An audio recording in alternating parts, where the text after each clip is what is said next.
তার র্যাঙ্ক কি হচ্ছে শোনো। অল ওয়েস্ট বেঙ্গলে তার র্যাঙ্ক হচ্ছে নাম্বার 1, মানে 1 নম্বর। জয় হাতালি, এটা ভারতবর্ষ থেকে পরীক্ষা হয়েছিল, সেখানে পশ্চিমবঙ্গ থেকে ফার্স্ট হয়েছে জয় হাতালি। আর অল ইন্ডিয়া বেসিসে র্যাঙ্ক 34 প্রতি, সারা ভারতের প্রতিযোগিতায় সে হয়েছে 34। এটা আমাদের স্কুল মাজিদা কন্যা বিদ্যাভবন।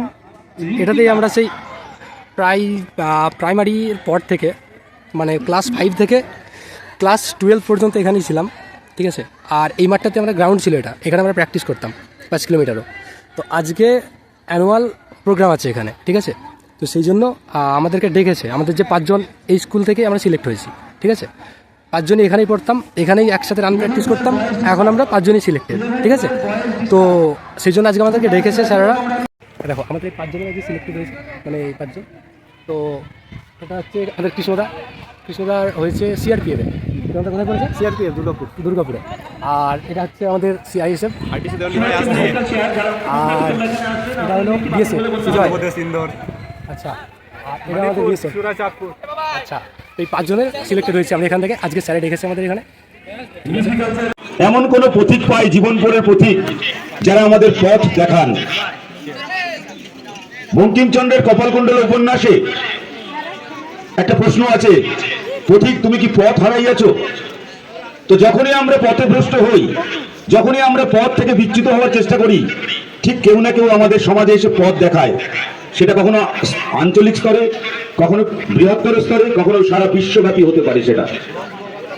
তো আমাদের এই বিদ্যালয়ের সামনে একটা প্রাঙ্গণ রয়েছে, যে প্রাঙ্গণটা যেন একটা শান্তি নিকেতনী আশ্রমিক পরিবেশ, যেন ধূপ ধুনোর পবিত্র গন্ধের মতো একটা পবিত্র বাতায়ন তৈরি হয় এই মাঠে। অসংখ্য ছেলেমেয়েরা সকালবেলা তাদের প্রাত্যহিক কাজের অঙ্গ হিসেবে অনেকেই দৌড়ান। জীবনের দৌড় তো কখনো থেমে থাকে না। কেউ সত্যি সত্যি দৌড়ায়, কেউ বিভিন্নভাবে দৌড়ায়, পরিশ্রমের মধ্যে দিয়ে দৌড়ায়। তো দৌড়ানো আমাদের একবারই শেষ হবে, ঠিক রবীন্দ্রনাথের ছুটি গল্পের মতো। যখন আমরা আমাদের সত্যিকারের জীবন থেকে ছুটি নেব, মৃত্যু হবে, তখনই আমাদের জীবনের দৌড় থেমে যায়। তাছাড়া প্রত্যেকটা মুহূর্তেই আমাদের সামনে একটা দৌড়। তো আমাদের এই মাঠ থেকে অনেকেই আজকে দৌড়ে আমাদের সমাজ, আমাদের দেশ, আমাদের এলাকাকে গর্বিত করেছে। কিন্তু একসঙ্গে এক ঝাঁক নক্ষত্র এবার আমাদের সামনে আমাদেরকে আলোকিত করেছে, আমাদের বিদ্যালয়কে, আমাদের এলাকাকে, এবং যারা পথ দেখাবে আগামী দিনে, যাদের দেখে আমরা আমাদের হৃদয়ে অনুরণন জাগবে, আমরা অনুপ্রাণিত হব, আমরা শিখব, আমরা জানবো যে কি করে ওরা সাফল্য পেল। এমন নয় যে তারা স্কুলের ভীষণ ব্রিলিয়ান্ট স্টুডেন্ট। আসলে পরিশ্রম মানুষকে ব্রিলিয়ান্ট তৈরি করে। ধারের থেকে ভারের গুরুত্ব অনেক বেশি। পরিশ্রম মানুষকে সাফল্যের দোরগোড়ায় নিয়ে যায়। প্রতিভা থাকলেও পরিশ্রম না থাকলে সে জাতি সাফল্য অর্জন করতে পারে না। তাই প্রতিভাতে ফরাসিরা অনেক এগিয়েছিল, কিন্তু পরিশ্রম করে ব্রিটিশরা ফরাসিদেরকে টেক্কা দিয়ে গেছে। আমাদের বিদ্যালয়ের প্রাক্তন 5টি ছাত্র, এই পঞ্চপাণ্ডব, তারা তাদের গান্ডীবের তুন তুলে দিয়ে পাখির চোখ করে যে তীর নিক্ষেপ করেছিল, প্রত্যেকটা তীর গিয়ে সেই পাখির চোখে গিয়ে লেগেছে। আজকে তারা জীবনের সাফল্যের দোরগোড়ায় দাঁড়িয়ে আছে। তারা জীবনের একটা বৃহত্তর অংশে যাওয়ার জন্য। তাদের নামগুলো বলছি, তোমরা প্রত্যেকেই তাদেরকে অভিবাদন জানাবে করতালির মধ্যে দিয়ে। সুজয় সরকার, বাবাই সরকার, বিশ্বজিৎ মণ্ডল, কৃষ্ণ দাস, বিশ্বজিৎ ঘোষ।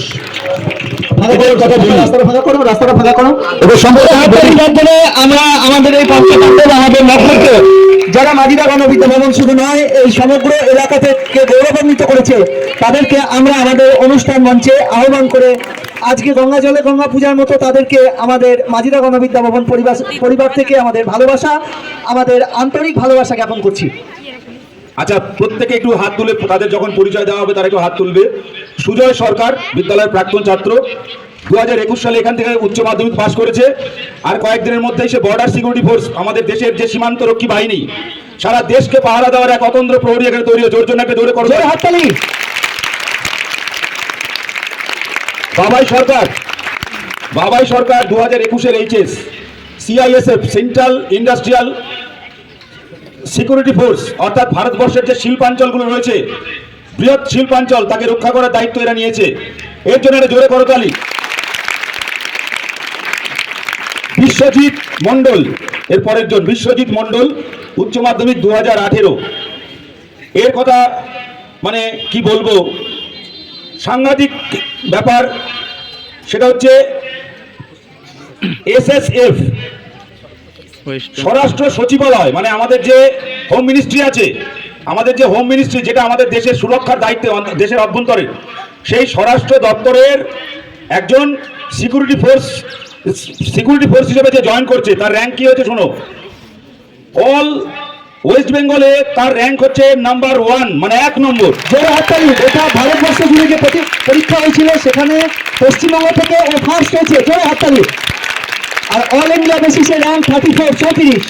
সারা ভারতের প্রতিযোগিতায় সে হয়েছে 34। তোমরা হয়তো জানোই না যে এই যে স্বরাষ্ট্র দপ্তরের যে সিকিউরিটি, এরা এত বেশি গুরুত্বপূর্ণ আমাদের দেশের ক্ষেত্রে যে খুব কম সংখ্যক মানুষকে বা কম সংখ্যক ইয়ং জেনারেশনকে এখানে নেওয়া হয়, এবং সব থেকে বাছাই পড়বে, মানে আমাদের দেশের যে কটা গুরুত্বপূর্ণ ডিফেন্সের, যেমন ব্ল্যাক ক্যাট থেকে শুরু করে যেগুলো ভারতবর্ষের প্রধানমন্ত্রী বা স্বরাষ্ট্রমন্ত্রী, এদেরকে দেখভাল করার জন্য যে যাদেরকে নেওয়া হয়, তারা যে একটা ক্রিম হতে হবে তাদেরকে, যেমন বুদ্ধিমত্তা তেমনি শারীরিক শক্তি। তো সাংঘাতিক ব্যাপার, এর কোনো তুলনাই হয় না। এরপরে কৃষ্ণ দাস, উচ্চ মাধ্যমিক 2015। এ হচ্ছে পেয়েছে সেন্ট্রাল রিজার্ভ প্রোটেকশন ফোর্স, মানে এরা মূলত দেশের অভ্যন্তরে যখনই কোনো গোলযোগ বা কোনো রকম কোনো এমার্জেন্সি দেখা যায় বা কোনো নির্বাচন হঠাৎ করে, এদেরকে এই বিষয়গুলোকে দেখভাল করার দায়িত্ব থাকে এদের। এর জন্য একটা জোরে হাততালি। CRPF. Last but not list, শেষ কিন্তু একেবারে গুরুত্বহীন নয়, বরং অনেক বেশি গুরুত্বপূর্ণ, বিশ্বজিৎ ঘোষ, উচ্চ মাধ্যমিক 2020।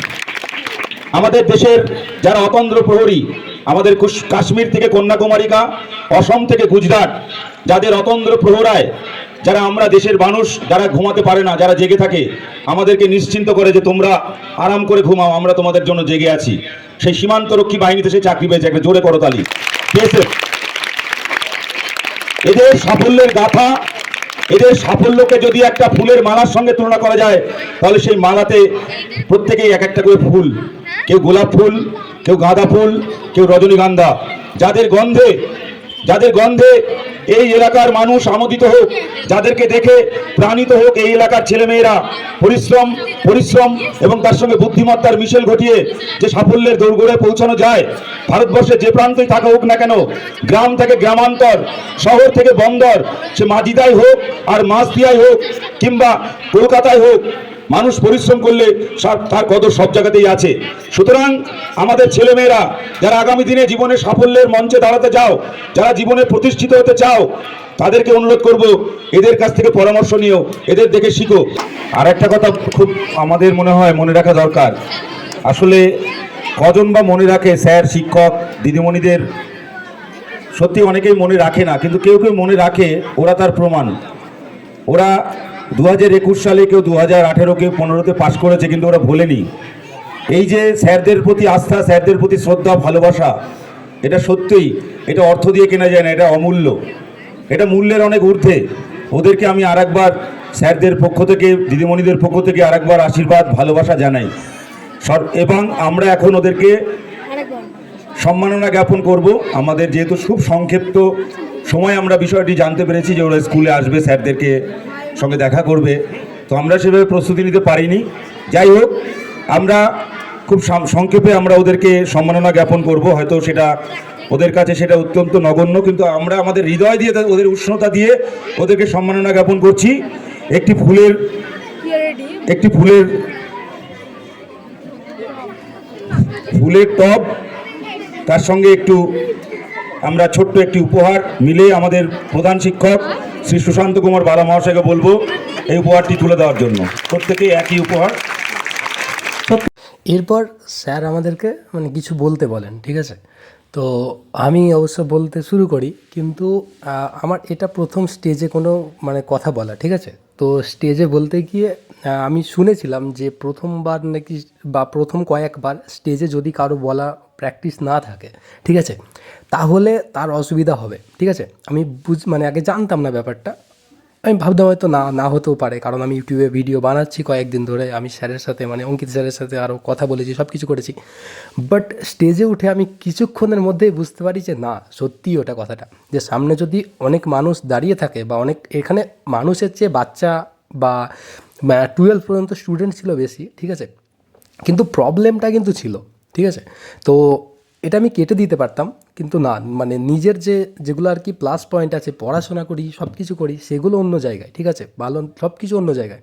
বাট সত্যি যেটা পারি না সেটাকে অবশ্যই জানানো দরকার, কারণ শুধুমাত্র প্লাস পয়েন্টটাকে যে বলে দেওয়া দরকার আর মানে যেটা তোমার খামতি আছে সেটা যে তুমি বলবে না, সেটা একদমই না, ঠিক আছে। সেই জন্য আমি দেখলাম অবশ্যই এটাকে একবার ভয়েস করে দিই যে এরপর কী ঘটেছিল, ঠিক আছে। তো তারপর কিছুটা কেটে কেটে এটা ওটা করে আমি কিছুক্ষণ বলি, বাট আমার প্রবলেম অনেকটাই হয়, ঠিক আছে। তো তোমরা যদি কোনো জায়গায়, ঠিক আছে, কোনো জায়গায় তোমার ভাই বোন বা তুমি যেই হও, ঠিক আছে, যেই দেখো ভিডিওটা, সে কোনো সময় যদি কোনো জায়গাতে একটু জায়গা পাও, সেখানেই একটু হলেও চেষ্টা করো কথা বলার। কারণ কোনো একটা সময় এসে, আমার মতো এরকম সময় এসেও যদি কথা না বলতে পারো, ওখানে গিয়ে এভাবে করে বেঁধে যায়, তো অবশ্যই খারাপ লাগে, ঠিক আছে। তো আমার লাগছিল খারাপ, বাট আমার কিছু করার নেই। আমি বুঝতে পারছি আমি অন্য জায়গাতে সব কিছু বলতে পারবো, এখন হলেও বলতে পারবো, বাট ওখানে কি আমার প্রবলেম হচ্ছে, প্রচণ্ড প্রবলেম হচ্ছে, মানে আমার মুখে কথা বার হচ্ছে না, এরকম একটা ব্যাপার, আমি মানে কিছু ভাবতেই পারছি না এরকম। তো সেই জন্যই এটাকে বলে দিলাম, ঠিক আছে। তো ঠিক আছে, চলো পরের ভিডিওতে দেখা হচ্ছে। কিন্তু আজকের দিনটা সত্যি প্রচণ্ড প্রচণ্ড প্রচণ্ড ভালো ছিল আমাদের জন্য। তো এই বছরটায় বুঝতেই পারছো, 2024-25 সালটা আমার জন্য তো প্রচণ্ড ভীষণ ভালো ছিল। বাট হ্যাঁ, সত্যি আমরা 5জন প্রচণ্ড মানে ভালো লেগেছে আমাদের আজকের দিনটিকে, আমাদের সারা জীবন মনে থাকবে যে এরকম কোনো একটা দিন আমরা জীবনে পেয়েছিলাম, ঠিক আছে। সেই জন্যই এটাকে মানে ভিডিওটাকে আমার চ্যানেলে আমি রেখে দিলাম, যে আমি জীবনে মানে যেখানেই চলে যাই বা যা কিছুই হয়ে যাক আমার, আমি যেন এই ভিডিওটা আমার এখানে থেকে যাবে, মানে আমার একটা স্মৃতি হিসাবে থাকবে। এইগুলো আমি যেগুলোকেই দিচ্ছি, সেগুলো তোমরা একে তো দেখছো, তার থেকে তোমাদের মধ্যে একটা পড়ার বা যা কিছু জীবনে করার একটা কিছু তো মানে জন্মাবে, বাট তার সাথে সাথেও আমার একটা স্মৃতি হিসাবে থেকে যাবে জিনিসগুলো, ঠিক আছে। তো ঠিক আছে, চলো পরের ভিডিওতে দেখা হচ্ছে আবার। জয় হিন্দ, জয় ভারত।